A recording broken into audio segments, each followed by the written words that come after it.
C'est une scène et une chanson devenues mythiques.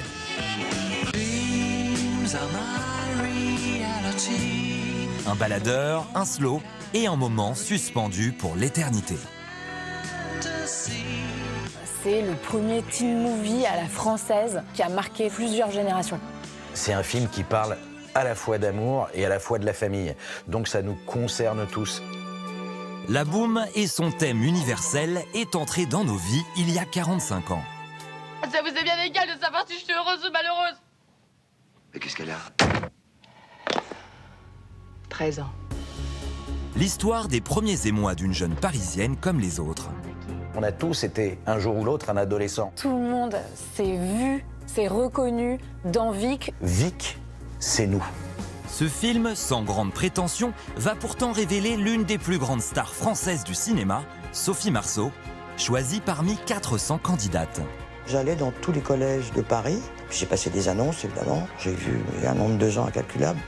Quand j'écrivais ces dialogues, c'était cette petite fille-là que j'avais dans la tête sans le savoir. J'en meurs, je donnerais n'importe quoi pour être invitée à cette boum, n'importe quoi. Elle a un peu plus de 14 ans quand le film sort et elle devient une véritable star. Au début, je réalisais pas. Je prenais ça pour un amusement. Et là, ça n'est pas un amusement? Bah non. D'un seul coup, Sophie Marceau va devenir un phénomène mondial. Comment ce film a-t-il su traverser les époques, plonger dans les secrets de la boum, la bande originale de nos vies?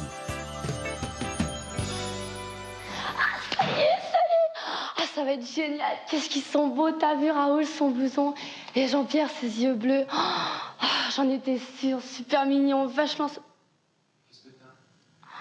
J'ai rien à me mettre. 1980, Sophie Maupu, 13 ans, fait ses premiers essais devant une caméra.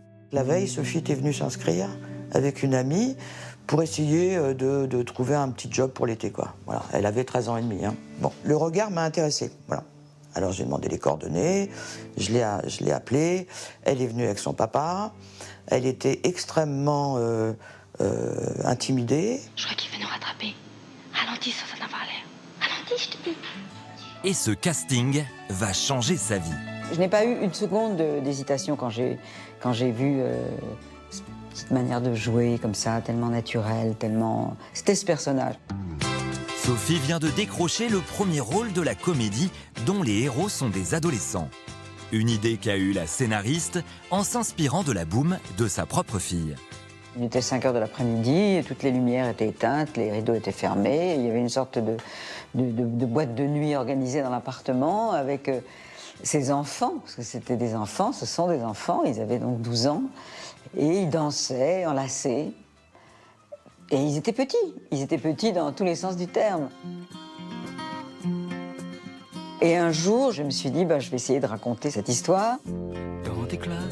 C'est la première fois qu'autant d'adolescents sont auditionnés pour un film. Jean-Philippe Léonard, un jeune fleuriste de 16 ans, est choisi par le réalisateur Claude Pinoteau pour interpréter Stéphane, le drôle à lunettes de la bande. Moi, je me suis présenté avec un ami à moi à l'époque au casting. Et puis, quand je suis arrivé, il y avait 400, 500 jeunes qui attendaient. Et ça m'a un petit peu fait peur. Mais finalement, on a attendu. J'ai passé mon tour. Claude avait fait une fausse boîte de nuit en studio et tout ça. Et puis, je me souviens que le premier assistant était venu me voir. Puis il m'a dit, écoute, il y a le metteur en scène qui est là, Claude Pinoteau, il est en train de te regarder. Va au milieu de la piste, va danser, va montrer ce que tu sais faire. Et moi, je ne savais pas danser. Enfin, je n'étais pas vraiment Michael Jackson. Donc, je me suis pointé sur la piste. Je suis commencé à danser. Et puis, au bout d'un moment, Claude, il a arrêté la musique. Il fait, bon, voilà, toi. Alors, moi? Ouais, et toi? Hop. Voilà, je suis sorti. C'est comme ça que j'ai été sélectionné. Non plus, comme vous voulez. Action! Aux côtés de Claude Brasseur et de Brigitte Fosset dans le rôle des parents, le tournage débute à l'été 80. Quel bébé? Qui va avoir un bébé? Sophie était tout à fait à l'aise, toujours elle-même, disant ce qu'elle pensait, pas du tout intimidée, ni par Claude Pinoteau, ni par Claude Brasseur, ni par moi. Délicieuse, naturelle. Voilà, pas plus que ça, voilà, comme ça. Entre conflits familiaux et tourments amoureux, ce film met en scène comme jamais auparavant les affres que traversent tous les adolescents. L'histoire de La Boum, c'est celle de Vic Béreton qui a 13 ans Vic, venez là. et qui espère, mais vraiment fort, être invité à La Boum de Raoul. Faites quelque chose samedi soir? Quoi? Je fais une boum, vous pouvez venir? Ouais, peut-être. Tiens, appelle-moi ce soir, sans faute, hein. Ok. Parce qu'après, ça sera trop tard. Ok? Allez, salut. Salut. Ça y est! Ça va être génial! Ils sont beaux, t'as vu Raoul, son blouson? C'est Jean-Pierre, ses yeux bleus. J'en étais sûre, super sympa. Vachement mignon. Qu'est-ce que t'as? Bah, qu'est-ce qu'il y a? J'ai rien à mettre. Et là, derrière, Sophie Marceau, avec sa maman, va faire plein d'essais de fringues dans son appartement. C'est une scène qu'on va retrouver 10 ans plus tard dans Pretty Woman.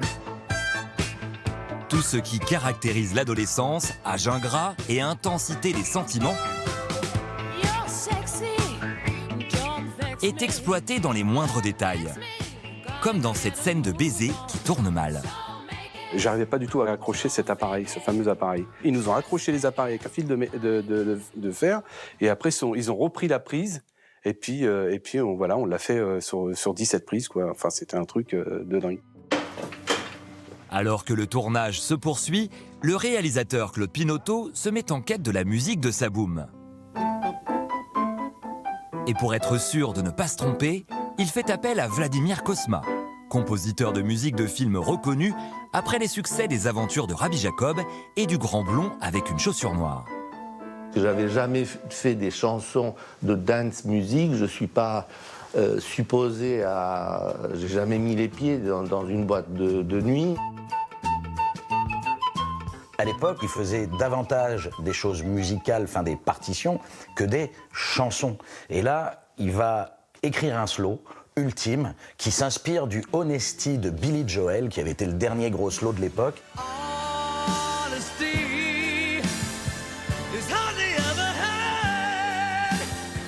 Honesty deviendra Reality.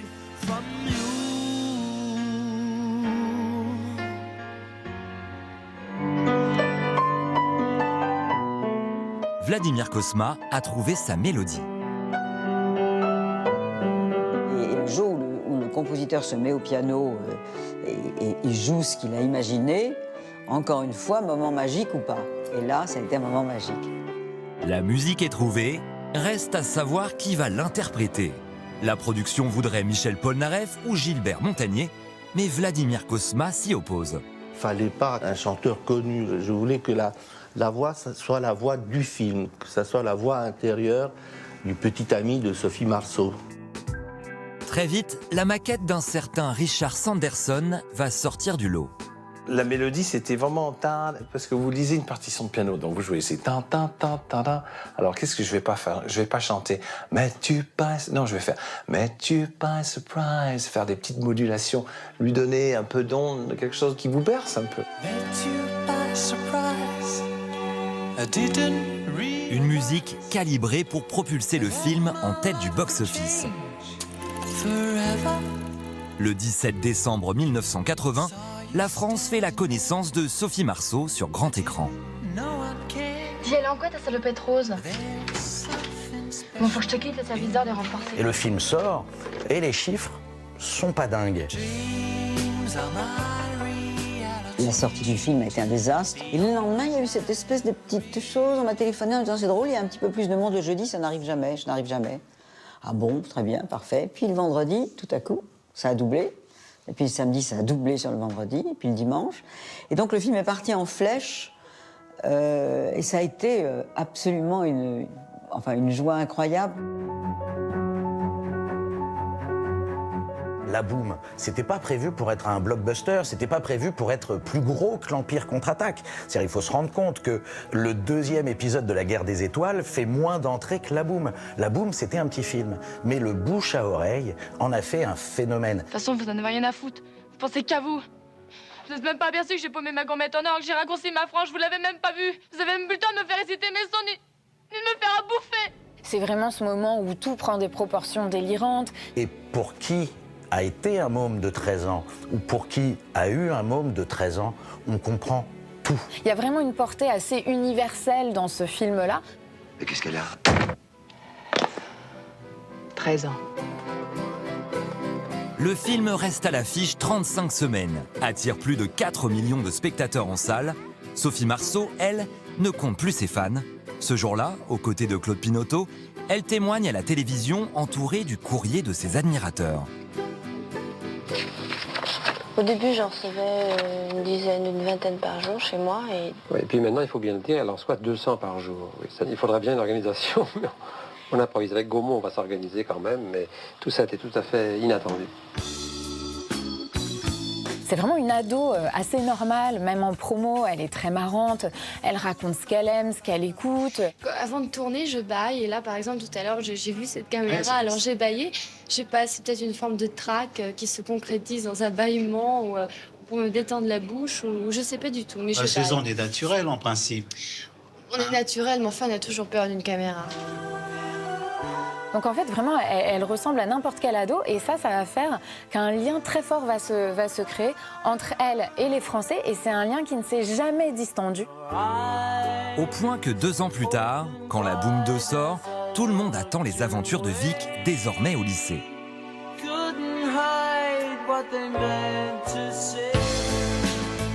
Sophie Marceau fait désormais partie de l'album de famille des Français. Celle qu'on voit grandir au fil des films, étudiante, puis à son tour mère de famille dans LOL, où elle gère une ado difficile. Un clin d'œil à La Boum près de 30 ans plus tard. Ce qui est génial, c'est que dans le film, ça souligne le fait qu'elle aussi est passée par là. Elle aussi a connu le premier baiser, la première boum. Et c'est ça qui est fou, c'est qu'en fait, on n'a même pas besoin de le raconter dans LOL. On sait parce qu'on a tous vu la boum avant. Et l'histoire continue. Voici en exclusivité les premières images de LOL 2. Louise, ça pue. Dans lequel Sophie Marceau apprend qu'elle sera bientôt grand-mère. Eva, elle est enceinte. Et de qui? Ah bah de moi, je crois, maman. Ah bon? LOL 2 est à découvrir le 11 février prochain. Je vais être grand-mère. Ça vous dérange pas? C'est sexy.